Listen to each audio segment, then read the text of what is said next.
Mo kí gbogbo ọmọ wọn Nàìjíríà tọmọ Yorùbá, mo kí gbogbo wa ẹ káàbọ̀ sórí ètò Lady K Ìfẹ́olúwa show, the baby of Yorùbá nation. Ṣé tún ti gbọ́ latest? Àwọn ọ̀jẹ̀lúùlú Nàìjíríà ṣé tún ti gbé èròǹgbà wọn? Ṣé ti gbọ́ plans wọn? Ṣé gbogbo wa ti get ready? Tá bá sọ fún yín wípé tẹ́ bá ń ro gbà báyìí, àwọn people máa máa ro gbà báyìí, á dàbí pé náà láì. Ṣẹ́rí ọlọ́sọ̀ kẹwàá gan ní ilẹ̀ Yorùbá débi wípé àmọ̀yí ara wa. Ẹ lọ wo so many things tó ṣẹlẹ̀ ní ilẹ̀ Yorùbá. Kó tó ṣẹlẹ̀, àwa tá pera wa ní sọ̀rọ̀sọ̀rọ̀ Yorùbá nation, àwa nìkan náà là ń broadcast news tó ṣẹlẹ̀ ní Nàìjíríà. Àwọn news tó lágbára tí wọn ò fẹ́ kéèyàn kọ́kọ́ gbọ́. Àwọn àṣírí tí wọn ò fẹ́ kẹ́nìbọ̀dì mọ̀. Ọlọ́nkọ̀ mọ̀ọ́mọ̀ yan àwa kan. Ó gbéṣẹ́ yẹn lé wa lọ́wọ́ pé ká máa tan ìmọ́lẹ̀ yẹn. Kọ́wọn aráyé máa rí. Kọ́ máa rí òkùnkùn tó wà ní ìlú Nàìjíríà. Now, ẹ wá wo ohun tó wá ń ṣẹlẹ̀ báyìí. Àtíkù. Mi lè kí ẹ ó market, ṣùgbọ́n mi á fi ọ̀rọ̀ yín máa fi ṣe kíni. Máa fi create awareness fún àwọn èèyàn mi. Tá bá ń sọ fún yín wípé tẹ́ bá ń ro gbà báyìí ló máa gbà lọ. Tá bá ń sọ fún yín wípé ẹ jẹ́ káwa náà máa ro 36 wa papọ̀ kó máa ṣiṣẹ́ dáadáa. Ẹ má jẹ́ ká máa kọ̀ máa ṣe bí màálù tí wọ́n ń dà gọ̀ọ̀rọ̀gọ̀rọ̀ tó ń fi ọ̀pá kan dà. Now, a lot of people wọ́n ti rò wípé àwọn kan máa sopọ̀ mọ́ Àtíkù láti fi bà ti Tinubu jẹ́. Tí Tinubu bá ti wá bàjẹ́ yẹn, la máa gba Yorùbá nation lórí irọ́. Lẹ́yìn ká tètè so ṣòkòtò wa kó le. Ẹ má jẹ́ ká focus wípé ayé Tinubu máa bàjẹ́. Donald Trump ó máa wọn Tinubu lé mọ̀. Àtíkù àti Obi wọ́n ti lọ sá sí abẹ́ Donald Trump gẹ́gẹ́ bí news tó ń jáde. Ká wá torí ẹ̀ ká wá sinmi. Mi ò ní ká má believe, ẹ jẹ́ ká believe. Ṣùgbọ́n káwa náà wá máa ṣe kíni? Ká máa ṣiṣẹ́ tọ́. Ká máa ṣiṣẹ́ pé ní kíákíá la fẹ́. Ká máa ṣe níṣe wípé tó bá gba báyìí yọ, káwa náà gba báyìí yọ. Káwa ṣá ti bọ́ ni ọmọ Yorùbá. Now, ẹ wo ṣẹlẹ̀ tó ṣẹlẹ̀ lọ́wọ́lọ́wọ́ báyìí sìn. Àtíkù, El-Rufai, Tinubu, gbogbo wọn pàpà ìwàhálà. Wàhálà yóò wá dúró sójú kan. Ọwọ́ ọmọ Yorùbá nation, ẹ jí ẹ má sùn. Ẹ kọ́kọ́ gbọ́ ohun tó ṣẹlẹ̀. A lot of people ti rò bóyá party tó ṣẹ̀ṣẹ̀ dá sílẹ̀ yẹn, òun l'Àtíkù máa lò. Ọ̀wọ́n máa ṣe kíní kan fún Tinubu, máa ṣe this, máa ṣe that. Tinubu, Àtíkù àtàwọn kan, wọ́n ti gbéwèé lọ bá Donald Trump, wọ́n ti lọ ṣe. Tí Donald Trump bá gbé Tinubu léni, tí Donald Trump bá bẹ̀rẹ̀ pẹ̀lú Tinubu léni, tí Tinubu bá wọ wàhálà lọ́wọ́ Donald Trump, ẹjọ́ torí Ọlọ́run, àwọn El-Rufai kọ́ kí lẹ fẹ́ ṣe sọ̀rọ̀ wọn. Àbẹ́mọ̀ wípé àwọn kọ́kọ́rọ́ Nàìjíríà, spear key Nàìjíríà ó wà lọ́wọ́ àwọn yẹn náà. Àtíkù ó ní spear key Nàìjíríà lọ́wọ́. Bàbá Ọbásanjọ́ ó ní spear key Nàìjíríà lọ́wọ́. Àwọn tó ní spear key Nàìjíríà lọ́wọ́ wọ́n pọ̀ bàjẹ́. Ó ti ex-president yín Buhari ó sì ní spear key Nàìjíríà lọ́wọ́. Kọ́kọ́rọ́ Nàìjíríà wọn tó wà lọ́wọ́ wọn pọ̀. Because a lot of people ti wò pé wàhálà tí Tinubu fẹ́ kó sí. Tó bá kó sí, a ti ṣe gbé àti ṣàwo. Ẹ má jẹ́ ká tọ́ra wa o, àwa ni ká ṣiṣẹ́ wa bí iṣẹ́. Ẹ má jẹ́ ká rely on them. Náà ẹ wá gbọ́ ohun tó ń ṣẹlẹ̀ láàrin Àtíkù àti El-Rufai àtàwọn tó kù. Kẹ́ wá wo bí Kàsálà ṣe bọ́ọ̀sì. Kẹ́ wá wo bó ṣe di fire to fire. Bó ṣe di bomber to bomber. I can't stop laughing. Gbogbo ṣe ṣẹlẹ̀ láàrin wọn. Ibo lógun yẹn máa wá end sí, kí ló máa fi kó fa ogun. Ta ló mọ̀ o, kó wá sọ ní kíákíá. Ní kíákíá kó wá sọ, ní wàrà sísà kó wá sọ. Yorùbá ẹ jẹ́ ká jí ẹ má sùn. Nǹkan tó wà ńlẹ̀ ó kọjá bẹ́ ṣe ń rò. Ojú, excuse me. Ẹ má bínú, mo sáré pọ́ọ̀sì ni. Kọ́kọ́ ló ṣẹlẹ̀. Ní ibi tọ́rọ̀ tó wà ńlẹ̀ dé yìí, Yorùbá ẹ má jẹ́ ká sùn. Táwọn pípù ìbá tiẹ̀ bá tara wọn jẹ́. Àwọn tó sì ní spear key lọ́wọ́, àwọn náà tún fẹ́ continue àti máa ṣílẹ̀kùn Nàìjíríà nìṣó. Àwa ni ká jí ká wake up. Ká má finá sórí òrùlé sùn. Nítorí pé kíni ó léwu. Ẹ jẹ́ àjọgbọ́n ká wá sọ̀rọ̀ díẹ̀ sí. ṣé kinní ọ̀hún ò ti já sásán báyìí o ní 20 oṣù kẹta ọdún 2025 yìí ìyẹn lóṣù tó kọjá Alhaji Abubakar múra ó jókòó gẹ̀rẹ̀jẹ̀ sáàrin Nasiru El-Rufai. El-Rufai wà lẹ́gbẹ̀ẹ́ ọ̀tún, aṣojú Peter Obi sì wà lẹ́gbẹ̀ẹ́ òsì. Wọ́n ní àwọn wá kéde pé àwọn ti dá ẹgbẹ́ òṣèlú ńlá kan sílẹ̀, ẹgbẹ́ òṣèlú tí yóò kó gbogbo ẹgbẹ́ alátakò sínú, PDP, Labour Party àti SDP tí El-Rufai ṣẹ̀ṣẹ̀ sá lọ sínú ẹ̀. Wọ́n ní ẹgbẹ́ alátakò mẹ́tẹ̀ẹ̀ta tí PDP yóò ṣáájú yìí ni yóò lé ààrẹ Bọ́lá Tinubu kúrò lórí àlééfà bó gbọ́n bí ifá tó tún mọ̀ràn bí ọ̀pẹ̀lẹ̀. Àtìkù ní òun ti rẹ́dì láti ṣáájú àwọn mẹ́tẹ̀ẹ̀ta, òun sì ti gbáradì bí sọ́jà táwọn ọlọ̀tẹ̀ jíyàwó ẹ̀ gbé lọ pé gbogbo ohun tó bá fẹ́ ná òun lòun yóò fàyà rán. Nígbà tí Àtìkù ń lérí kan yìí, ohun tó ń kì í láyà ni pé gbogbo ibi tí òun bá ń lọ níbẹ̀ ni ẹgbẹ́ PDP yóò tẹ̀lé òun lọ. Nítorí pé Àtìkù rò pé òun ní ìkápá lórí PDP yìí ní gbogbo bí El-Rufai ṣe ń wọ ọ̀lẹ́ǹtẹ̀ láàfáà tó ń gbá rẹ́rẹ́ tẹ̀lé lẹ́yìn. Ohun tó sì fà á tí Peter Obi pàápàá fi ń ṣe ẹsẹ̀ kan ilé ẹsẹ̀ kan òde nìyẹn. PDP yìí làgbójúlé gbogbo wọn. Àmọ́ lọ́jọ́ Ajé Monday ọ̀sẹ̀ yìí ọjọ́ 14 oṣù karùn-ún tá a wà yìí, àwọn gómìnà PDP gbogbo jókòó ìpàdé nígboro ìlú Ìbàdàn. Níbẹ̀ ni wọ́n ti sọ gbogbo ìrètí Àtíkù Abubakar dòfo. Gbogbo agbádá tó wọ̀ níjọ́sí tó ń kó riyẹriyẹ, àwọn gómìnà náà fa agbádá òun ya mọ́ ọ lára. Ńlẹ̀ tẹ́ bá dé. Lónìí tílẹ̀mọ́ yìí, gómìnà 12 ni àwọn gómìnà tí ẹgbẹ́ PDP ní. Àwọn wo ló wá fẹ́ lọ sọ́pọ́ọ̀tì ẹ o lọ́dọ̀ Donald Trump tó kọ lẹ́tà lọ? Ti ìpínlẹ̀ Rivers ló bá kù àwọn gómìnà 11 tí wọ́n jọba lórí àwọn ìpínlẹ̀ wọn gbogbo. Àwọn gómìnà 11 tó kù yìí ni wọ́n pàdé nìbàdàn lọ́jọ́ Ajé Monday.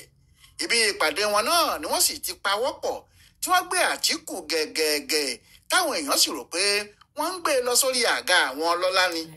Àfi bí wọ́n ṣe la ẹ̀yìn ẹ̀ mọ́ àpáta burúkú kan báyìí. Níbẹ̀ sì ni gbogbo èròǹgbà àti ìlàkàkà lórí ọ̀rọ̀ àòdì ààrẹ yìí ti tó kayanga. Nítorí àwọn gómìnà náà láwọn kò bá a ṣe kó máa dá tiẹ̀ ṣe o. Àwọn gómìnà tí wọ́n pàdé yìí ní Bala Abdulkadir Muhammad ti Bauchi, òun ni alága wọn. Lẹ́yìn náà ni Adémọ́lá Adélékè ti Ọ̀ṣun, Amadu Fintiri ti Adamawa ní ìpínlẹ̀ Àtíkù gan, Ṣèyí Mákindé ti ìpínlẹ̀ Ọ̀yọ́, Dóyè Ìdírí ti Bayelsa, Dáúdà Lawal ní Zamfara, Àgbúkẹ́fà ti Taraba, Akon Ẹ̀yà Kẹ́yì láti Akwa Ibom, Peter Mbá láti Enugu, Monday Oyeme tó ti Delta wá àti gómìnà Mutfwang ti Plateau. Àwọn yìí ni wọ́n pawọ́pọ̀ tí wọ́n sì fi ìwé tí alága wọn fọwọ́ sí síta. Ohun tí wọ́n sì kọ sínú ìwé náà ló ṣekú pa ìgbòkègbodò Àtíkù lórí ọ̀rọ̀ pé bóyá PDP yóò darapọ̀ mọ́ àwọn ẹgbẹ́ kan. Àwọn gómìnà yìí, àwọn tí wọ́n jẹ́ àwọn tó lágbára jù lórí ẹgbẹ́ wọn ní ìpínlẹ̀ wọn jáde pẹ̀lú àlàyé. Wọ́n ní ẹgbẹ́ àwọn, ìyẹn PDP, kò ní darapọ̀ mọ́ ẹgbẹ́ òṣèlú kankan. Àmọ́ àwọn ò ní lé ẹnikẹ́ni tó bá ní òun fẹ́ di ọmọ ẹgbẹ́ àwọn. Ṣùgbọ́n pé bóyá ẹgbẹ́ náà yóò wá darapọ̀ láti di ọ̀kan pẹ̀lú ẹgbẹ́ òṣèlú yòówù. Irọ́ nìyẹn o. Kò yàtọ̀ sí bí ìgbà tí èèyàn bá ń retí ìṣẹ́jú akàn. Tòun yóò kàn pẹ́ létí omi fáàbàdà ni. Olówe mòwe lọ̀rọ̀ tó wà nílẹ̀ yìí, ìlú ajá ní mọ ẹni tóun bá wí. Àwọn tí wọ́n pòwe mọ ẹni tí àwọn ń pòwe mọ́. Àtíkù náà sì mọ àwọn tó pòwe mọ́ òun. Òun náà mọ̀ pé bí ọ̀rọ̀ ti rí báyìí, bàtà ti já, ọ̀rọ̀ dì kalẹ̀. Ibi tí òun náà yóò gbé ọ̀rọ̀ náà gbà kò yí òun fúnra ẹ̀. Ìdí ni pé bí kò bá ti sí PDP, gbogbo eré tí òun Àtíkù ń sá kiri pé òun fẹ́ darapọ̀ mọ́ àwọn ẹgbẹ́ òṣèlú kan, kò sí ẹgbẹ́ olóṣèlú tó fẹ́ lọ nìyẹn. Kò sí ẹgbẹ́ òṣèlú kankan tó lè fi darapọ̀ mọ́ ẹgbẹ́ òṣèlú míì. Àfi tí yóò bá ṣẹ̀ṣẹ̀ dá ẹgbẹ́ òṣèlú tirẹ̀ sílẹ̀. Ìyẹn yóò sì ṣòro díẹ̀, nítorí kò ní yàtọ̀ sóbìnrin tó ti fẹ́ ọkọ 4 tó bímọ 2 fún bàbá kọ̀ọ̀kan tó wá ń wá ọkọ tuntun tí yóò ṣègbéyàwó alárédè pẹ̀lú òun. Lóòótọ́ ni ìyẹn yóò le díẹ̀ o. Bí ọ̀rọ̀ Àtíkù ti rí gan nìyẹn. Ohun tó sì fà á tí àwọn míì fi ń béèrè lọ́wọ́ ara wọn, ìyẹn àwọn tí wọ́n mọ ibi tí ọkùnrin Tùràkì Adámáwá náà ti rìnrìn àjò ẹ̀ bọ̀ tí wọ́n fi ń béèrè pé ǹjẹ́ Ọlọ́run kọ ipò ààrẹ Nàìjíríà mọ́ Àtíkù báyìí bí? Tó bá jẹ́ nílẹ̀ Yorùbá níbí ni, tó bá jẹ́ ibẹ̀ ní eléyìí ti ń ṣẹlẹ̀ sí èèyàn kan bíi Àtíkù yìí, àwọn àgbààgbà ìdílé wọn yóò ti ní kó jáde sọ̀rọ̀ ara ẹ̀ tàbí pé kó rìn súnmọ́ àwọn babaláwo kí wọ́n yẹ̀ ẹ́ lọ́wọ́ kan ìbò wò pé nítorí níbi tí ọ̀rọ̀ ẹ̀ dé yìí àfi kó béèrè lọ́wọ́ orí ẹ̀ kó má jẹ́ ohun tí orí ẹ̀ kò fẹ́ jẹ ló fẹ́ máa fi tipátipá rún un mẹ́nu. Bó bá sì jẹ́ tàwọn aláàfáà náà ni wọn yóò ní kó jẹ́ kí wọ́n tẹyan rìn fóun kó má jẹ́ iṣẹ́ tí orí ẹ̀ kò kọ́ mọ́ ọ ló ń ṣe. Ìdí ni pé tí wọ́n bá ní kí wọ́n máa kà á ní méní kí wọ́n máa kà á ní méjì, ọjọ́ àbó kíṣẹ̀ pẹ́ nínú eégún o, ọjọ́ Àtíkù pẹ́ nínú ká dupò ààrẹ, ọjọ́ ẹ̀ pẹ́ nínú ká bá ààrẹ tó wà nípò jà ká fẹ́ gbapò náà lọ́wọ́ ẹ̀, ọjọ́ ẹ̀ sì pẹ́ nínú ká jákulẹ̀ lọ́nà láti du ipò ààrẹ. Ọdún 22 ló ti bẹ̀rẹ̀ kinní yìí. Ohun tí Yorùbá sì ń sọ ni pé ìṣẹ́ tó bá ṣe ọmọ fún 20 ọdún, ìyá tó bá jẹ ọmọ fọ́gbọ̀n oṣù tí ò bá pa ọmọ ó yẹ kó sì lẹ́yìn ọmọ ni. Àmọ́ ní ti Àtíkù yìí kíní àwọn ti pé 20 ọdún o. Ó lé sí ni. Nígbà tí wọ́n ń dìbò ní 1993, Ṣéhù Músá Yar'Adua, ìgbákejì Ọbásanjọ́ nígbà tí wọ́n ń ṣèjọba ológun ló fẹ́ du ipò ààrẹ. Ó sì ti jà sí kinní náà títí kí ọ̀gágun Babangida tó jẹ́ olórí ìjọba nígbà náà tó fòfin de Yar'Adua àtàwọn ẹlẹgbẹ́ wọn gbogbo. Bẹ́ẹ̀ nígbà tí wọ́n sì ń dá ẹgbẹ́ òṣèlú SDP sílẹ̀, Yar'Adua ló fa Bàbá Gana Kingibe kalẹ̀ tí wọ́n fi ṣe alága ẹgbẹ́ SDP. Ó ti rò pé òun yóò rí lò dáadáa nígbà tí ọ̀rọ̀ bá dójú ẹ̀. Àmọ́ nígbà tí wọ́n lé àwọn Yar'Adua yìí tí wọ́n fòfin dè wọ́n, Kingibe fúnra ẹ̀ múra láti du ipò ààrẹ. Inú bí Yar'Adua pé ọmọ tí òun fà kalẹ̀ níjọ́sí kò gba àṣẹ lọ́wọ́ òun kó tó máa dá ọwọ́ wú. Ló bá ní òun yóò fojú ẹ̀ rí nǹkan. Ìyẹn ló ṣe fa Àtíkù Abubakar kalẹ̀ torí ọmọ Yar'Adua ní Àtíkù láti ìgbà tó ti wà nínú iṣẹ́ kọ́sítọ́ọ̀mù táwọn Yar'Adua sì ń ṣèjọba ológun. Àti Kingibe àti Àtíkù ọmọ ẹ̀yìn Yar'Adua ni wọ́n.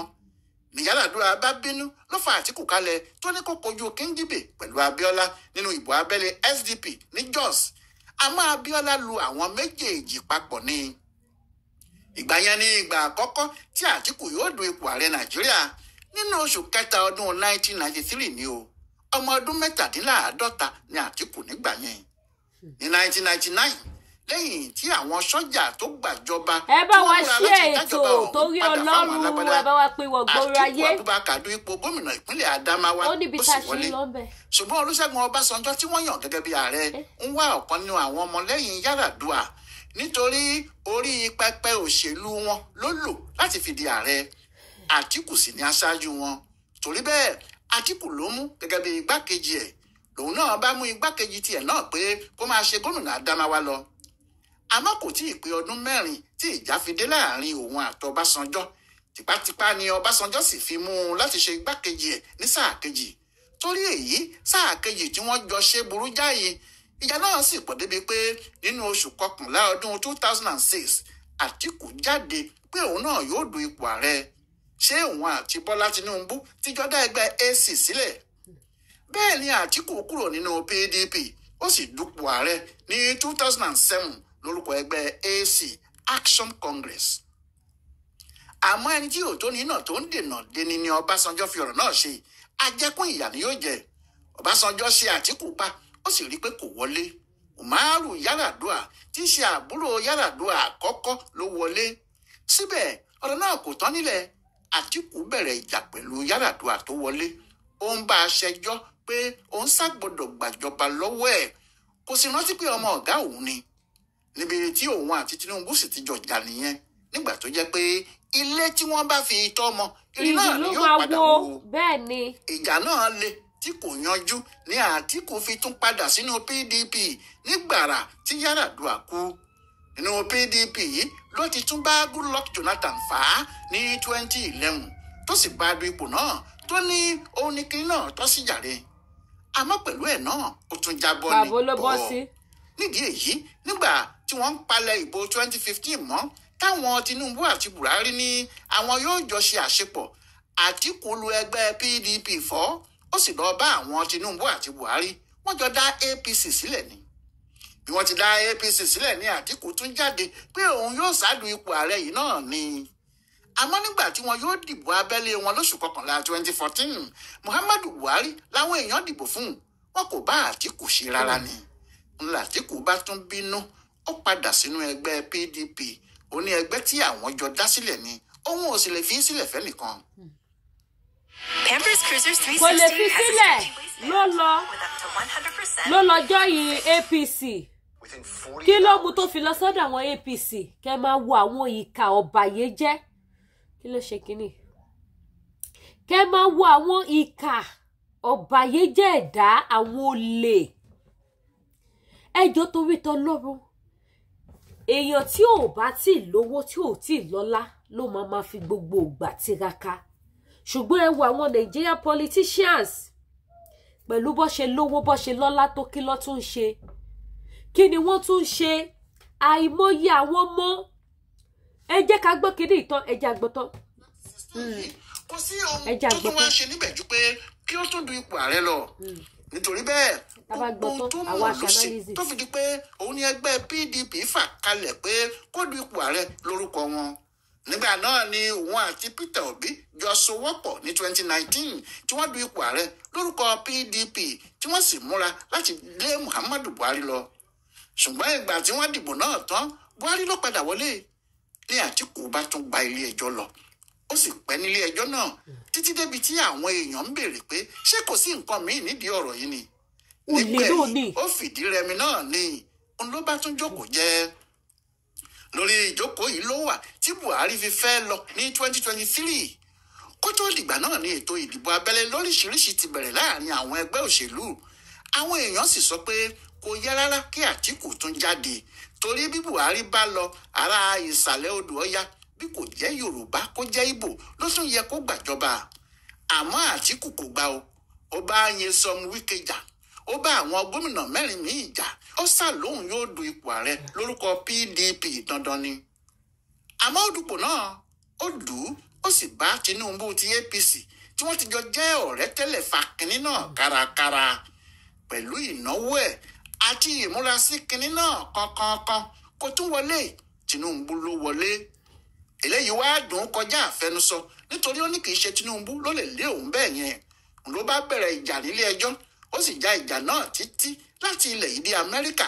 Ó ní àfi kí wọ́n bá òun lé Tinubu dà nítorí kò yẹ kó jẹ́ òun ni yóò lé òun nílé ìjọba bẹ́ẹ̀ ni òun pàápàá kò yẹ lẹ́ni tó gbọ́dọ̀ wà nílé ìjọba bí ààrẹ Nàìjíríà. Àwọn ajá tó ń lé ehoro ni o àfàìmọ̀ kí èémí ẹ̀ má gbẹ torí nígbẹ̀yìn wọ́n tún fìdí ẹ̀ janlẹ̀ ni. Wọ́n ní gbogbo ọ̀rọ̀ tó ń sọ yẹn kò tẹ̀wọ̀n kó lọ jókòó jẹ́. Ó ní Tinubu bá borí Àtíkù ó rẹ́yìn ọ̀tá ó rẹ́yìn òdì ó sì ń ṣèjọba ẹ̀ lọ. Ìjọba Tinubu yìí yóò sì pé ọdún méjì nínú oṣù karùn-ún tó ń bọ̀ yìí. Àmọ́ láti ọdún tó kọjá ni Àtíkù ti tún bẹ̀rẹ̀ ohun tó mọ̀ ọ́ ṣe jùlọ. Ó sì ti ń lérí kiri pé kò sí bí Tinubu yóò ṣe lò sáà méjì.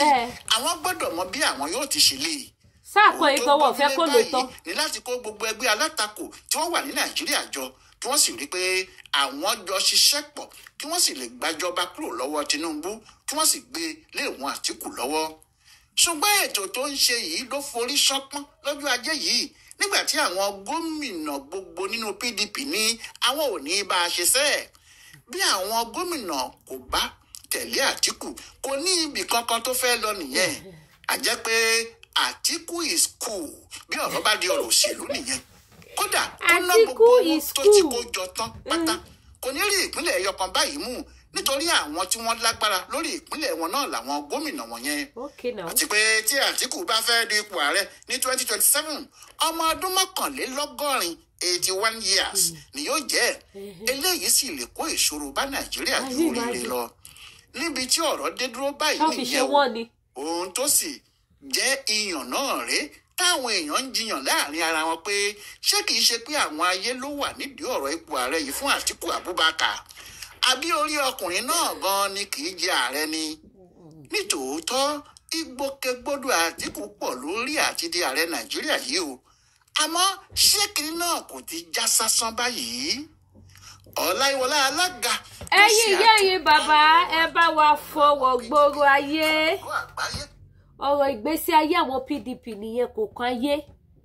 Ọ̀rọ̀ ìgbésí ayé Labour Party kò kan ayé. Ọ̀rọ̀ ìgbésí ayé PDP kò kan ayé. Ohun tó kàn wá ní Yorùbá Nation. Ohun tó jẹ àwa lógún ni pé ká fi ọ̀rọ̀ ìgbésí ayé wọn ká fi create awareness báwa ṣe máa gba orílẹ̀-èdè wa tá máa dá dúró, because that is the only solution. Bí àwọn ọ̀dọ́ ṣe lè jẹ́ èèyàn bó ṣe lè rọ́wọ́ mú nìyẹn. Níwọ̀nba ìgbà tá bá ṣì wà lọ́dọ̀ àwọn bàbá yìí, bí ìyà ṣe máa kọ̀ntínà àti máa jẹ àwọn ọ̀dọ́ nìyẹn. Báwọn ọ̀dọ́ ṣe máa kọ̀ntínà àti máa rí wàhálà nìyẹn. Ṣùgbọ́n tí a bá dá dúró, agbára máa bọ́ lọ́wọ́ wọn. Ẹ̀yin lè wà Àtíkù. Irú owó wo ló tún fẹ́ make? Ó ti build orúkọ, ó ti jẹ vice president. Òun ni vice president nígbà ayé Ọbásanjọ́. Nígbà ayé Ọbásanjọ́ tó jẹ vice president, ṣé Àtíkù rò bíá gbogbo ayé àgbàgbé ni? Àtíkù ti gbàgbé pé ẹni tó bá ṣu ó máa gbàgbé, ẹni tó kò ní gbàgbé. Ẹ wo gbogbo owó tó invest ní Nàìjíríà. Ó lọ ṣe kíni? Ó lọ fi make investment sí ìlú Dubai. Tó bá sọ wípé ẹni tó ní ilé tó lọ́lá tó ní gbogbo ẹ̀jú nílùú Dubai lọ́jọ́ tòní, Àtíkù máa ní owó Nàìjíríà. Ìlú tó ti kó owó yẹn, ìlú yẹn wà nínú ìgbèkùn up to this movement. Ẹjọ́ tí Àtíkù ìbá padà wá, kì í ṣe pé wá ó wá ta Nàìjíríà ni. Ìyẹn tí Tinubu ò bá tí ì rí ta. Bí àwọn wèrè tó wà ńbẹ̀ tí wọ́n ní spear key Nàìjíríà lọ́wọ́ tí wọn ò bá tí ì rí ta, ṣé kìí ṣe pé ṣe l'Àtíkù dẹ̀ bọ̀ wá ta Nàìjíríà dẹ̀ lọ tún fi invest sí France, àbí kó tún lọ fi kọ́ best mansion, kó lọ fi kọ́ sí South Africa, àbí kó lọ kọ́ sí China, àbí kó lọ kọ́ sí, kò lè dúró l'Amẹ́ríkà. Àwọn ìlú tó lè sá lọ náà nìyẹn, bí kó lọ sí Dominican Republic, bí kó lọ sí South Africa, bí kó lọ sí Dubai again, kó tún lọ fi invest síbẹ̀. Ṣé wọ́n fi ṣe wọ́n ni? Ṣé kò sí àwọn ọ̀dọ́ kankan tí wọ́n rí the political science? Ṣé kò sí àwọn youth tí ìyá àti bàbá jìṣẹ́ jìyà lé lórí tí wọ́n rí the political science tí wọ́n lè ṣe òṣèlú fún wa Nàìjíríà? Àwọn bàbá yìí wọ́n ṣàfẹ́ báyé everybody jẹ́. Wọ́n ti jẹ Nàìjíríà, wọ́n ti rí jẹ Nàìjíríà sí kólóbó tó kù lọ́tún fẹ́ gba ṣéńjì orí ẹ̀. Ṣé wá rí gbogbo èyí tẹ́ wá gbẹ́kẹ̀lé wípé Buhari, Àtíkù àti Peter Obi àtàwọn kan, àwọn ló máa ṣe kíni? Ló máa yọ Tinubu kúrò pẹ̀lú Donald Trump. Ìgbà yẹn lẹ máa gba Yorùbá Nation. Èmi sọ fún yín pé lórí irọ́ ló bá dé. Tó bá máa dìgbà yẹn, àwọn tó lọ bá ti bù Tinubu, àwọn Àtíkù àti Peter Obi tí wọ́n lọ bá ti Tinubu jẹ́ lọ́dọ̀ Donald Trump, wọ́n ní mission náà. Ṣọ́ máa wá gbàgbé mission wọn ni? Ṣọ́ máa fi yín sílẹ̀ ni? Awareness lèmi wá create. Kẹ́ máa wo bó ṣe lọ láàárín wọn. Gbogbo àwọn gọ́vùnà tí wọ́n yí àga mọ́ Àtíkù nídìí, ṣáwọn náà ní mission ni? Láti 2021 ni mo ti gbọ́ wípé tí gọ́vùnà Ṣèyí Mákindé bá parí second term ẹ̀, ó lọ fún vice president. Ẹ lọ dé. Ó máa jáde fún vice president of Nigeria. Vice president Ṣèyí Mákindé lọ fún. Now gbogbo wọn parí pọ̀ sí, wọ́n yí àga mọ́ Àtíkù nídìí. Àwọn tó yí àga mọ́ Àtíkù nídìí, ṣáwọn náà ní plan títí wọn? Ṣé plan títí wọn ní wípé láti wá ṣe Yorùbá Nation? Ṣé plan títí wọn ní pé láti pín Nàìjíríà, láti continue ní pẹ̀lú wọn Nàìjíríà? Bó ṣe yí àga mọ́ Àtíkù nídìí, tí wọ́n bá ṣe bẹ́ẹ̀, tá Àtíkù takú òun àti Peter Obi, tí wọ́n yí àga mọ́ Tinubu nídìí, àwọn tó yí àga mọ́ Àtíkù nídìí, àwọn náà take over. Wọ́n overthrow Àtíkù because kò sí èrò mọ́ lẹ́yìn ẹ̀. Tí wọn ò bá wá rí ṣe, ẹni tó fún wọn ní backup láti yí àga mọ́ Tinubu nídìí, á fún wọn ní backup bó ṣe máa continue wọn Nàìjíríà. Ìgbà wo lẹ fẹ́ bọ́? Báwo lẹ ṣe fẹ́ gba Yorùbá Nation? Tí Àtíkù bá ṣe bẹ́ẹ̀ tó finish Tinubu lọ́dọ̀ Donald Trump l'Amẹ́ríkà, táwọn Amẹ́ríkà gbé gbèsè tó wá gbé criminal wọn pé kó wá ṣe ẹ̀wọ̀n, tó wá gbé kírímínà wọn àwọn náà continue wọn Nàìjíríà ọmọ Yorùbá báwo la ṣe fẹ́ ṣe ṣàpadà sí square one tó túmọ̀ sí wípé ẹ má jẹ́ ká rely lé kankan nínú àwọn Nigeria politicians ẹ má jẹ́ ká fi ojú sí mo dẹ̀ dúpẹ́ lọ́wọ́ Ọlọ́run Olódùmarè wípé àwọn tó dúró tán nínú Yorùbá nation yìí mi ò ní dárúkọ anybody àwọn tó dúró tán tí ọ̀rọ̀ Yorùbá nation jẹ lógún wọn ò dúró pé dìgbà táyé Tinubu bá bàjẹ́ ká tó gba Yorùbá nation wọn ò dúró ní ìdúró wípé ó dìgbà tá Àtíkù bá take over ká tó gba Yorùbá nation wọn ò dúró ní ìdúró wípé ó dìgbà tá àárín wọn bá dàrú àwọn Nigeria politicians ká tó gba Yorùbá nation àwọn ń ṣiṣẹ́ títí wọn lọ ní wọn ò fi any one of them wọn ò fi ṣe gbẹ́kẹ̀lé ẹ̀yin tẹ́ bá wá ló gbẹ́kẹ̀lé wọn tẹ́ ẹ wò wípé tó bá máa fi dìgbà báyìí ọmọ overthrow Tinubu máa wá jọ ìwà àbí tí Tinubu bá ṣe kíni tó bá kẹrù sọ́kọ̀ tó gbọ̀nà òun lọ ó máa wá jọ ìwà a máa wá ẹ̀ṣẹ̀ rí Yorùbá nation gbà bàbá ńlá rọ́ ni o iṣẹ́ Yorùbá nation wà lọ́wọ́ èmi àti yín láti ìsín lọ iṣẹ́ Yorùbá nation ó wà lọ́wọ́ èmi àti ẹ̀yin tẹ́ ẹ wò mí ó wà lọ́wọ́ èmi àti ẹ̀yin tẹ́ ẹ gbọ́ mi ẹ má jẹ́ ká fi any one of them ṣe gbẹ́kẹ̀lé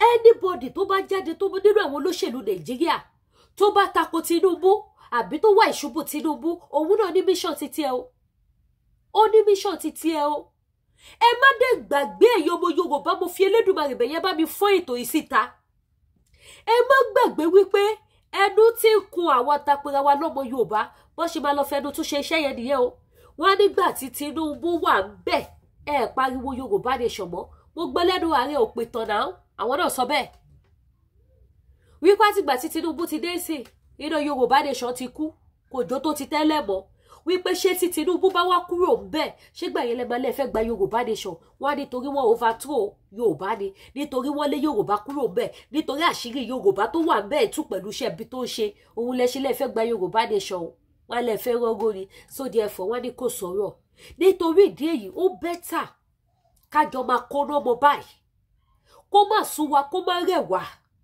kájọ mú iṣẹ́ yẹn ní òkúnkúndùn ju tàtẹ̀yìnwá lọ kájọ jára mọ́ iṣẹ́ Yorùbá nation no going back kò sí any game táwọn politicians Nàìjíríà lè gbà ẹ má jẹ́ kó freak wa tọ̀ any game tí àwọn Nàìjíríà politicians ìbá gbà fúnra wọn ìbájẹ́ Ṣèyí Mákindé gan ni wọ́n padà nù lórí oyè kó kọ wá ìbájú ọba overthrow gbogbo Nàìjíríà politicians káwọn Burkina Faso wá take over kò káyé Yorùbá nation la fẹ́ ìbá àwọn ológun kó gbàjọba Nàìjíríà ẹ̀yin yẹ́yìn bàbá kò kọ wá Yorùbá nation la fẹ́ ìbá tún wá hùn wọ́n kó tún wá fi ọmọ Yorùbá mẹ́wàá ihun tí ò ṣẹlẹ̀ rí ní gbogbo ayé kó ṣẹlẹ̀ ní Nàìjíríà ẹ gbọ́ nǹkan tí ò ṣẹlẹ̀ rí ní gbogbo ayé tí Ọlọ́run dá kó ṣẹlẹ̀ ní Nàìjíríà kí pírẹsidẹ́ǹtì mẹ́wàá jẹ́ lẹ́ẹ̀kan náà wà láìkókò wa Yorùbá nation ni a fẹ́ dá dúró ni ohun tó jẹ wá lógún nípa fẹ́ dá dúró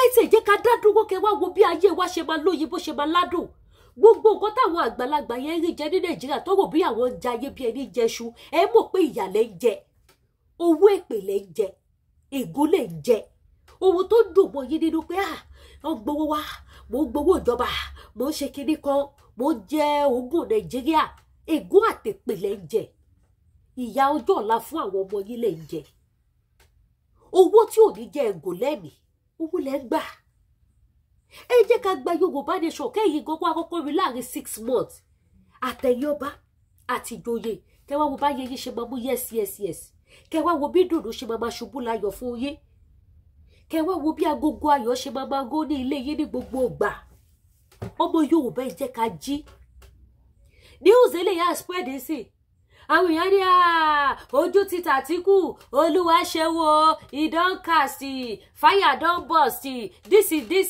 dísì kò kàn wá Yorùbá nation la fẹ́ mo sọ láti bíjọ́ mélòó any videos tí Lady K bá gbé wa ó dá lórí pé awareness Yorùbá nation ni ẹ má fọ́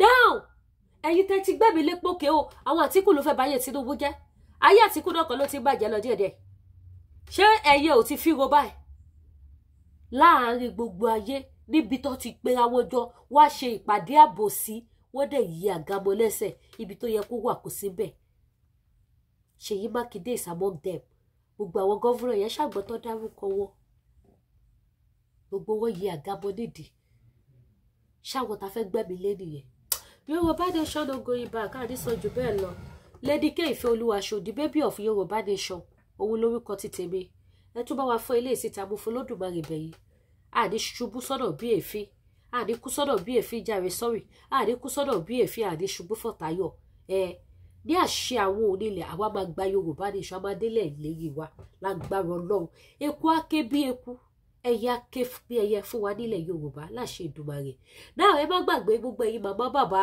orúkọ ti tèmi ò yí padà Lady K Ìfẹ́olúwaṣọ the baby of Yorùbá nation èmi gangan lèmi wọ̀ nífẹ̀ẹ́ lómi ṣe mí ẹ wá ra aṣọ o ẹ wá ra aṣọ o ẹ wá ra aṣọ ọdún yí wọnú ọdún ni Easter sì wòye Sunday Monday sì àti ṣe Easter lẹ́yìn Easter kí ló tún kàn Iléyá àtúnkùpalẹ̀mọ́ Iléyá àtúnkùpalẹ̀mọ́ Iléyá lẹ́yìn Iléyá kí ló tún kàn ogun Kérésì ọ̀nà yẹn jì so ẹ wá ra aṣọ gbogbo ẹ̀yin mọ́mí ẹ̀yin dáadé ẹ̀yin tẹ́ ní patí lọ́nà tẹ́ fẹ́ lọ tẹ́ ẹ̀ tí mo ra aṣọ tẹ́ fẹ́ lò lọ aṣọ wà bí ẹ̀yin tẹ́ fẹ́ ra àwọn aṣọ tẹ́ lè lò fún sọ́mà àsìkò sọ́mà kẹ́ lo native àwọn fáfáì native kẹ́ wọ̀ lọ síbi iṣẹ́ kó yìnbó rí lára yín kọ́ ní wow I love this your dress I love this your ṣòkòtò àtẹ̀wù tọkùnrin wà tóbìnrin wà ẹ fún wọn ní ìmúra Áfíríkà kó yìnbó máa wò yín báyìí kọ́ máa snap yín lọ títí aṣọ wà ń bí o ìgbẹ́ bá ṣe fẹ́ sí ni jewelries náà wà àwọn pọ́ọ̀sì wà gbogbo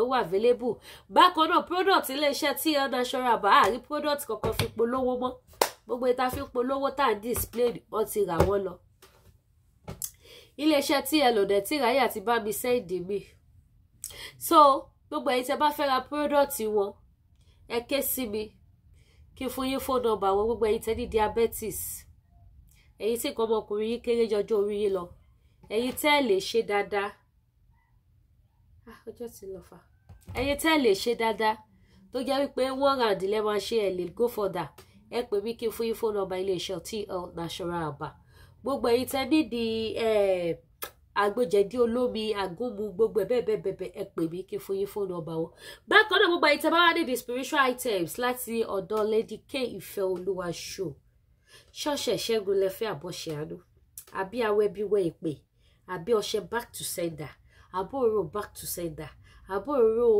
ìbùkún mercy oil àbí victory oil irú anything spiritual items wò lẹ́ need kí lẹ́yìn àwọn nǹkan tẹ́yìn dojúkọ tẹ́ wá wò pé kí lẹ fẹ́ ṣe ibo lẹ fẹ́ yà sí ẹ̀ẹ́mẹ́ni kankan kí lẹ fẹ́ lò sí gbogbo nǹkan tó ń ṣẹlẹ̀ sí yìí ẹ̀yẹ ti pè mí màá sọ ohun tẹ́ máa lò sí fún yín tó bá ti jẹ́ spiritual items ni ó wà available ní ìlú Canada ní àwọn tí mo dẹ̀ fàsìkò ìdúpẹ́ lọ gbogbo ẹ̀yin tẹ́ patronize wa ẹ jẹ́ kí n fọjà wọ̀nyí ẹ jẹ́ kí n fi wọ̀nyí bí ìfẹ́ kí fídíò yẹn pọ̀ níbo táwọn yẹn wá ní àwọn orí ẹ̀yin tẹ́ ẹ̀ rí èèyàn kan ní Lady K ó ti pẹ́ tí mo ti máa ń gbọ́ tẹ́tí máa ń polówó spiritual items ṣe bọ́ sí mi ìrìnsẹ́ níjọ́ tí mo rí báyìí mo ní yes ó tọ́ lọ́mọbìnrin yìí sọ sí àbọ̀nyá ṣáwa máa parọ́ nípa wa là ń tà ohun táwa bá ń tà la máa sọ ẹ bá wa share ètò ẹ bá wa share èní ní April 17 2023 ẹ̀yin tẹ́ bá wo program yìí ní ìtẹ́jọ́ mi ṣẹ́rí fídíò ẹyọ kan mo lè fi edit so many video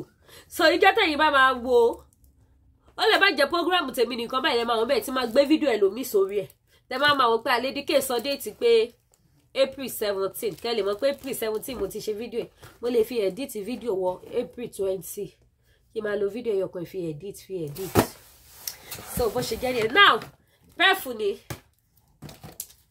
ohun mo mi táyé òkè wá bá mi ra lọ́fíńdà ni àní Miss Paris ńlá mọ́ àní medium size kékèké ló ṣẹ́kù ọ̀bọ ńláńlá Miss Paris yẹn gan back to sender Only Michael Ọ̀nàlà òun ní fẹ́yìn tẹ́ bá nìdé gbogbo ẹ̀yin tẹ́ patronize mi lè dúpẹ́ lọ́wọ́ yín o gbogbo ẹ̀yin tẹ́ ra spiritual items wà ní agbára tí Ọlọ́run alààyè ogun ayé gbogbo wa jọ máa ṣẹ́ ọ̀nà wa là I really appreciate it kò sí ohun tí mo polówó lórí ètò yìí tí àwọn èèyàn kì í patronize me thank you so much and I promise I would never disappoint you yes ohun tí ò bá jẹ́ bí idán mi ò ní gbé wá fún yín confirm ni apá àti ìwé rẹ̀ torí pé kí ni ìfẹ́ kó orúkọ bàjẹ́ now ọṣẹ ìṣẹ́gun ọṣẹ àṣínà ọṣẹ arọ́bí ọṣẹ back to sender awẹ́bíwẹ́ èpè awẹ́ ìgúdànù ọṣẹ tẹ́ lè lò fún ọfà èèyàn tó bá ta lọ́fà àwọn kan tẹ́ lè lò láti fi wẹ gbogbo ọwọ́kọ́wọ́ gbogbo iṣẹ́ ibi dànù they are all here sample àwẹlẹ kí n kàn máa display dẹ̀ fún yín ni sample àwẹlẹ ó wà lóríṣiríṣi ọṣẹ àṣeyọrí ó wà gbogbo ọ̀nà tó dí kó là ọ̀nà gbogbo wa jọ máa là ọ̀nà gbogbo wa jọ máa là ogun ayé gbogbo wa jọ máa ṣe kò sẹ́ni tí ò ní ti tiẹ̀ lára náà gbogbo ẹ̀yin tẹ́ bá wà wò pókè àwọn kí ni mo lè lo aláburúkú ojú oorun ìbálòpọ̀ lójú oorun ẹ̀yẹ pè mí àwọn ọṣẹ tẹ́ máa wẹ̀ tí ẹ ò ní bá wọn lálàkàlà mọ́ ní orúkọ Jésù Kristi ti Nazareth ó wà available àwọn ọṣẹ tẹ́ lè wẹ̀ fún arọ́bí ìṣẹ́gun àánú aṣínà àánú lóríṣiríṣi ọ̀nà kó bẹ̀rẹ̀ sí ní wọlé tọ̀ yìí ó wà available níbí báyìí bẹ́ẹ̀ bá ṣe fẹ́ wọn sí ni ẹ̀yẹ ṣáà ti pè mí ẹ ti pè mí gbogbo ẹ̀yin tẹ́ nídìí cool money ẹ nídìí àti ṣoṣólẹ̀ ẹ nídìí àti ṣògùn owó àdúrà ló ń gbá agbára kọ́ ẹ nídìí cool money ọṣẹ àti pef lélẹ̀ ọṣẹ àti pef ẹ kàn máa fọṣẹ yẹn wẹ̀ kẹ́dẹ̀ máa fi pef yẹn kẹ́ máa fi pa ọwọ́ yín kẹ́ máa fọwọ́ yín ṣe kí kẹ́ máa fi gba lẹ́tà yọ̀ kẹ́ máa fi ka owó gidi ká láti máa wọlé fún yín pa left right kí ìyanu kó ṣẹlẹ̀ kọ́nà yín kó ṣí so gba yín tẹ́ bá ní àwọn spiritual items yẹn ẹ pè mí èyíkéyìí tẹ́ bá fẹ́ either nǹkan kan rú yín lójú àbí ẹ̀ rí sáì kan ẹ̀ wá mọ́rọ́ àwọn kan tẹ́ lè lò ẹ̀yin ò lẹ́ni tẹ́ fẹ́ ké sí ẹ jẹ́ ká jọ ké pe Jésù ó gbàdúrà ó gbọ́ tiwa o ó pẹ́ tí mo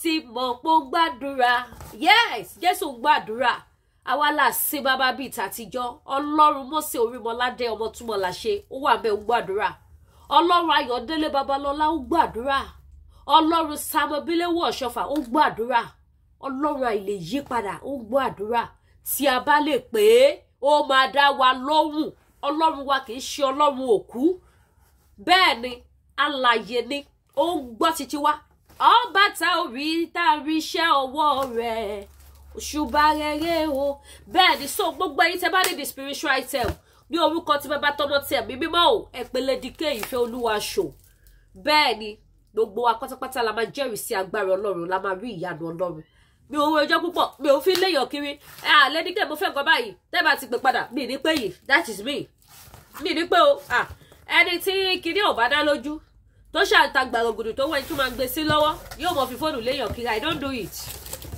the only thing tí mo lè fi fóònù léyìn kiri sí láṣọ aṣọ nìkan ni mo lè máa fi fóònù léyìn kiri gbà ṣé ní bá mi rà mọ́ bákan náà sì ni oyin original ẹ wo oyin ni àwọn tí ò tó ìwà o ògidì oyin gidi oyin eléyàn ṣe oyin Canada oyin àti Naija àwọn tí ò tó ìwà àwọn kékèké wà àwọn ike kékèké ó wà Lady K ló ń tà so gba ìtẹ́ bá nífẹ̀ẹ́ sáwọn product yẹn ẹ pè mí tó bá jẹ́ òwúrọ̀ àánú náà lẹ́fẹ̀ẹ́ ẹ pè mí bó bá jẹ́ lọ́fíńdà ẹ pè mí anything spiritual items ẹ pè Lady K Ìfẹ́ Olúwa show bẹ́ẹ̀ ni àdúrà gbogbo wa máa gbà bákan náà gbogbo ẹ̀yin tẹ́ bá fẹ́ ra African food ọdún ti dé mo expect kí wọ́n ra rice ọ̀fadà gidi tí kì í ṣe tó tẹ́ máa ṣe tó máa rùn tẹ́ni lè jẹ rice ọ̀fadà gidi èlùbọ́ ọ̀ṣù gidi èlùbọ́ ọ̀gẹ̀dẹ̀ tó mú yes ó wà available sẹ̀mó wà gàrí ìjẹ̀bú ó wà ẹ̀gúsí ó wà edé ẹja gbígbẹ ẹja panla ọsàn ó wà available lọ́dọ̀ Lady K èmi náà ni mò ń tà èmi gangan mò ń tà mí ìbáwọn polówó ẹ̀ na mi dey sell am ó wà ẹ̀yin tẹ́ bá tún wá fẹ́ ra gold na mi dey sell am ó wà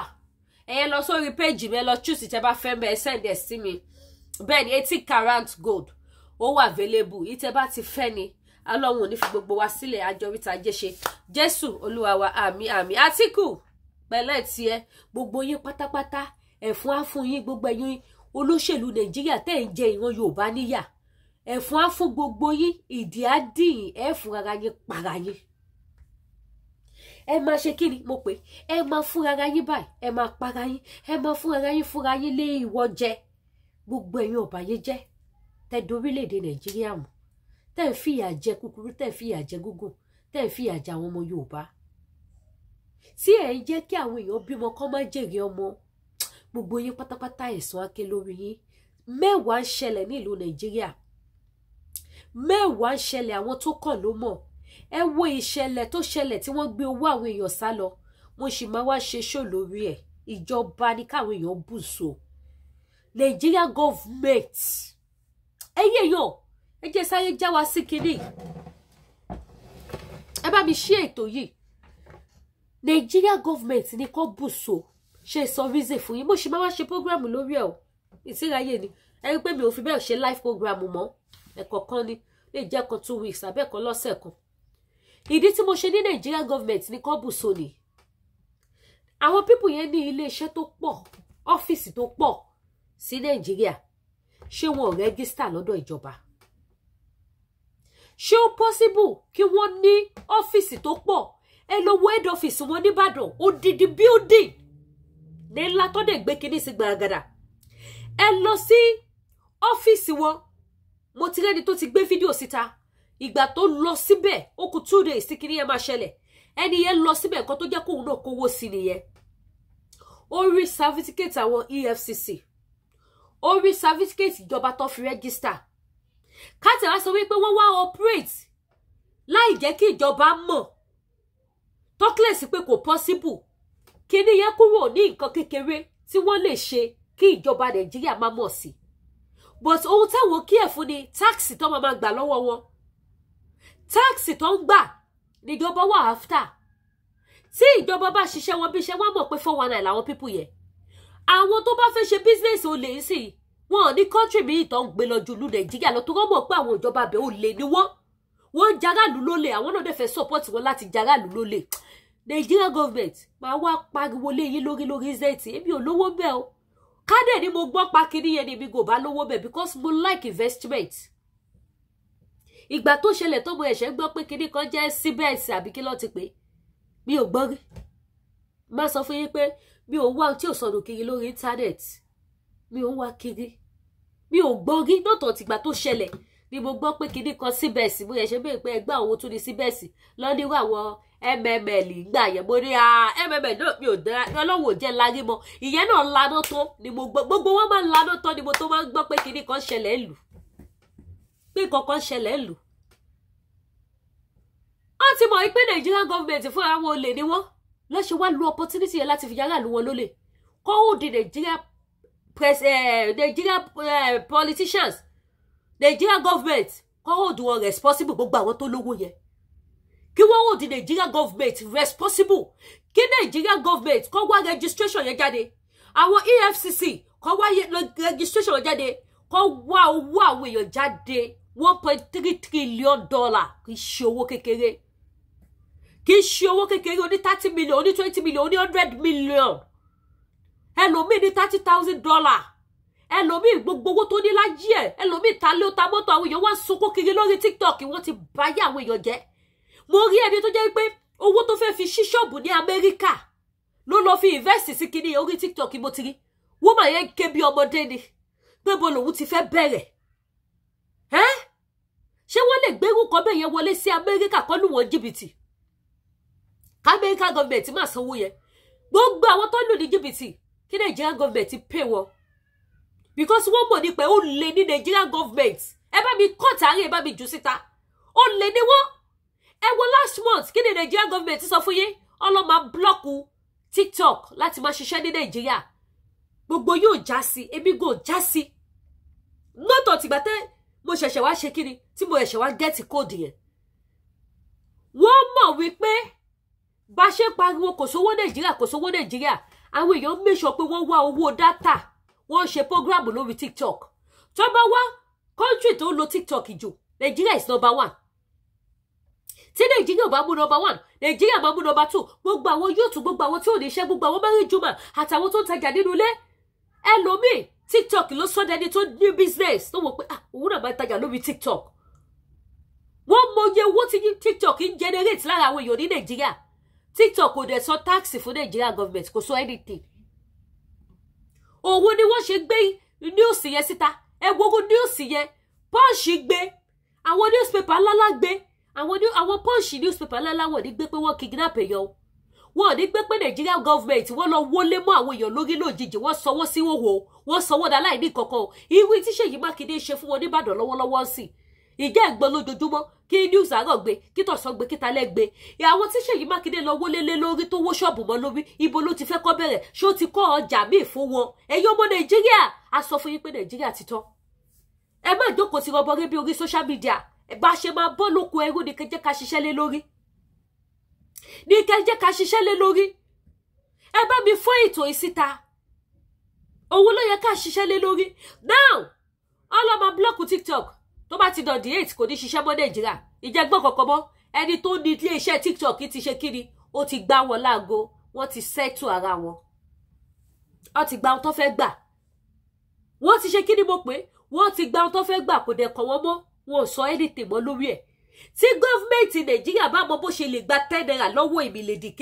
wàláì wọ́n rẹ́dí àti gbà mọ́ òbítíbitì owó tọ́ ni tí Nàìjíríà gọ́ọ̀mẹ̀ntì bá rí 10 naira lọ́wọ́ wèrè ẹni tó ti ya wèrè fún àìmọye ọdún tí wèrè ẹ ti gba master degree kọ́nà kó dárí jìmì tí wèrè ẹ ti gba master degree tó bá mú 5 naira dání tí Nàìjíríà gọ́ọ̀mẹ̀ntì bá mọ bó ṣe lè gbà lọ́wọ́ ẹ̀ wàláì wọ́n gbà lọ́wọ́ ẹ̀ níbi tí wọ́n ya ìkàdé tí wọ́n wà atlas dé ní country yẹn Ọlọ́run ti fi àwọn ẹranko burúkú ó ti fi ṣolórí wa nílùú Nàìjíríà wọ́n máa sọ pé bá ṣe pariwo pé ibi ń pààyàn ìyà jẹ àwọn èèyàn wọ́n kidnap àwọn èèyàn wọ́n máa ṣe bí ipá wọn ò gbọ́ meanwhile program tí mo ṣe àwọn Nigeria politicians á máa wo program á máa wò kí ni wọ́n wá bẹ̀ ibi tá máa ti bú wọn ẹni bá bú Nigeria government ní Nigeria government máa gbé ẹ wo ẹni tó kọ ṣe èyí tẹ̀yọ̀ pàpá ẹ wo tó fojú bọ̀bọ̀ yẹn rí mo dẹ̀ láìkí ẹ̀jẹ̀ náà ṣe kí ni ó ya wèrè mọ́ wọn lọ́wọ́ ọmọ padà lọ pé lábẹ́lẹ̀ pé káwọn sanwó fún so wọ́n wò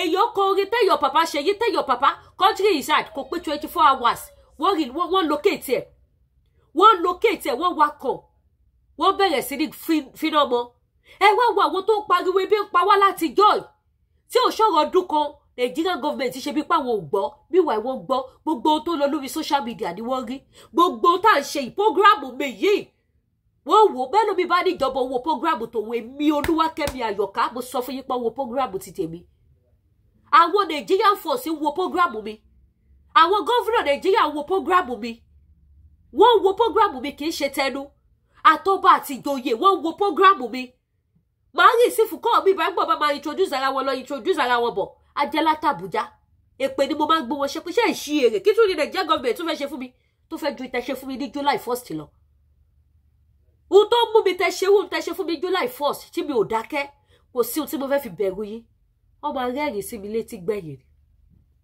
ìkọ́ pè mí níjọ́ kan ọkùnrin nígbà tájọ́ fà lọ fà bọ́ ó bẹ̀rẹ̀ sí ní bẹ́ mi ó ní Lady K ìjọ torí Ọlọ́run àwọn ọ̀gá ló rọ̀ mí sí ẹ̀ but ọ̀tọ̀ nìkan tí màá padà lọ sọ fún wọn ṣáàjọ torí Ọlọ́run mo fi Ọlọ́run bẹ̀ ṣe ó ní sọ wípé mo bẹ́ẹ̀ sọ̀rọ̀ bí ẹ̀gbọ́n tàbúrò mo lọ́rọ̀ ẹ̀gbọ́n kan ẹ tó bíbí lọ́mọ gbogbo èèyàn kúkú ní bàbá Lady K ẹ mọ̀ pé mo sọ fún ìyá bàbá jẹ́ mímí ò ní bàbá mo lẹ́ tó bíbí lọ́mọ ó ní ìjọ torí Ọlọ́run jọ̀ọ́ kò bá mi yí sílẹ̀ díẹ̀ màá lè lọ sọ fún wọn wípé mo ti wọ́n ẹ̀ níjọ́ kejì mo bọ́ sórí program mo tún búya láyà wọn èmi Àyọ̀ká àdè but mi ní expose àwọn tó bá pè mí because wọn ò ṣẹ̀ mí àwọn wèrè tó rán wọn ṣẹ́ ni màmá expose àwọn wèrè tó rán wọn ṣẹ́ kọ́ lọ́ máa threat àwọn èèyàn kiri lórí social media mo pariwo fún yín pé bí paráàlú ẹlẹ́gbọ̀n mo wá búya láyà lórí burúkú yẹ wá sọ fún mi pé ẹgbọ́n kò ní dá fún yín níwọ̀n bàgbà tí mo sọ pé bí ń pààyàn ìyà ń jẹ àwọn èèyàn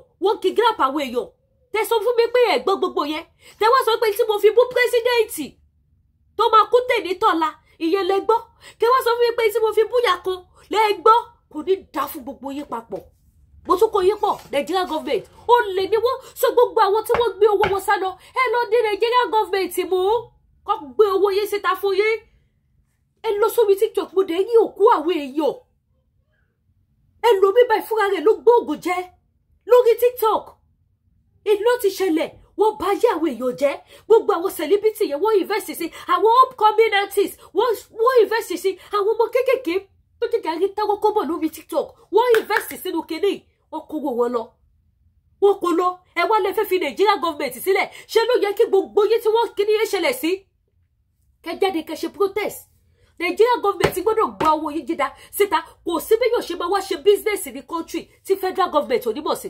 Ẹjọ́ mo bọ̀ àmọ́ wá ṣe live show àwọn tí wọn ò bá gbọ́ ajá wọn sí bẹ́ẹ̀ ṣe máa ṣe ebi olówó ń bẹ o orí ló dẹ̀ yọ mí ká ní mo gbọ́ kíní yẹn ni wàláì mo máa lówó ń bẹ ká ní mo gbọ́ máa lówó ń bẹ máa lọ́wọ́ fẹ́ dá ìkó lọ mi padà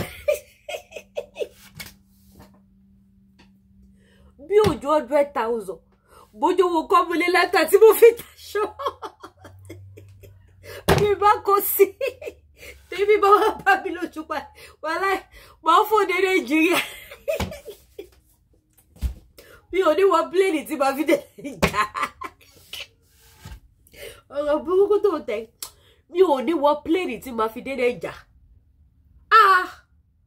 wọ́ fún ara mi báyìí ni máa gba governor office ní àbí president office mo mọ ẹnu ọ̀nà Aso Rock Abuja mo mọ ẹnu ọ̀nà ọbẹ̀ ṣẹ́rí flight tí bá mú báyìí Abuja ni straight mo mọ ẹnu ọ̀nà Aso Rock l'Abuja ìṣọwọ́ tí máa fi múra débẹ̀ báyìí mo débẹ̀ báyìí máa ṣáná sí láìfù ni tí máa gbé microphone dání tí máa bẹ̀rẹ̀ sí ní pariwo tí máa máa pariwo Nàìjíríà ti bà tọ̀tá mi jẹ́ ooo mo mọ̀ pé kọ́ tó sọ pé wọ́n wá lé mi kúrò ńbẹ̀ àwọn ayé á ti rí fídíò yẹn á ti go viral tí màá dé máa ṣe fídíò pẹ́ wo wájú Aso Rock ni mo wà kọ́ tó lọ fẹ́ wá mú mi àwọn ayé á ti ṣe kíni àwọn tó máa sáré download ẹ̀ wọ́n á gbé kiri so gbogbo ayé á lè mọ̀ so tó bá máa mú mi láti bẹ̀ sí DSS office wọ́n á béèrè pé kí ló ṣe àwọn DSS ò ya wèrè èèyàn olùgé wà nínú wọn wọn ya wèrè wọ́n béèrè pé kí ló ṣẹlẹ̀ má dẹ̀ níbi tẹ̀sìn mi dé 2021 mo lose owó bítíbitì owó mo tún wá jẹjà ní òkè o ìkó lọ fẹ́ padà mo wá tún wá lọ kówó sí mẹ́sà bí sí kí lẹ pé wọ́n tún wá gbówó mi lọ Nigeria government máa wówó mi jáde Jésù ọkọ ọjọ́ o Ọlọ́run ní jẹ́ kẹrí drama Lady K wàláhì owó mi á jáde mo dẹ̀ mọ̀ pé owó mi yẹn ọ̀nà tó máa gbà jáde wọ́n á tàn mí èmi náà tàn wọ́n àjọ tọ́ra wa máa gba owó mi lọ́wọ́ Nigeria government wàláì no be for mouth àjọ tọ́ra wa torí pé kí ni wọ́n padà mú sí mi lára kí wá ṣiṣẹ́ olóṣèlú má dẹ̀ ni mo ti gbọ́ ẹ kọ́kọ́ sanwó mi fún wọ́n sanwó mi fún mi báyìí máa yá kàyà máa yá láyà wọn ni géèmù làbájọ gbá fúnra wa mo ti rí pé Nàìjíríà géèmù lọ́rọ̀ wọn gba èmi náà gbá géèmù fún wọn mo gọ̀ nígbà tí mo dé yẹn ni mi bá jẹ́wọ́ olóṣèlú ní 2021 tí mo dé mo gọ̀ gbogbo píríọ̀dù yẹn mo gọ̀ èmi gan mọ̀ pé mo gọ̀ because tí bá gọ̀ ni ọgbẹ́ 20 million káàṣì mo reject ẹ̀ ó ní 5 million ó ní 10 million deposit mo reject ẹ̀ ẹ mọ̀ pé tí bá gọ̀ èmi náà máa gbá géèmù fún wọn máa kọ́kọ́ gbà yẹn náà máa fi ṣara ringi máa lọ fi wá nǹkan kan dè mọ́lẹ̀ síbì kan náà máa ní kó sọ balance kí tó ṣiṣẹ́ ṣáàdì jọ géèmù ara wa màdé ya fi lulẹ̀ ya fi lulẹ̀ kò sí tó fẹ́ ṣe akọ́ra wà lóko jápa wọ̀nà ẹ̀ wọ́n yà lọ sí kàṣà iná pọ̀ fẹ́ pa mí géèmù ni but ká dúpẹ́ fọlọ́ ògo fún Jésù mo dúpẹ́ so ẹ má gbà fún Nigeria government o gbogbo ẹ̀yin tẹ́ pàdánù owó yín ẹ lọ gbowó yín lọ́wọ́ wọn so gbogbo ẹ̀yin tẹ́ bá ti ń come across fídíò yìí wọ́n máa fi edit fídíò wọ́n máa fi edit ẹ mọ̀ pé èmi nìkan lẹ́rí nínú ilé ó lè dàn láǹsì kẹrí bàbá Èkìtì lórí ẹ̀ ó lè dàn tún lágẹ̀ bọ́mọ lúkà mẹ́ ẹ sì lè báyà mi alálùbáríkà fún mi Lawal màmá alálùbáríkà lè bá wọn lórí ẹ̀ ẹ má wò pé one video náà ni àti change pattern ẹ̀ bó ṣe jẹ́ nìyẹn ẹ má gbàgbé láti subscribe sí YouTube Lady K Ìfẹ́olúwa Show the baby of Yorùbá nation ire o.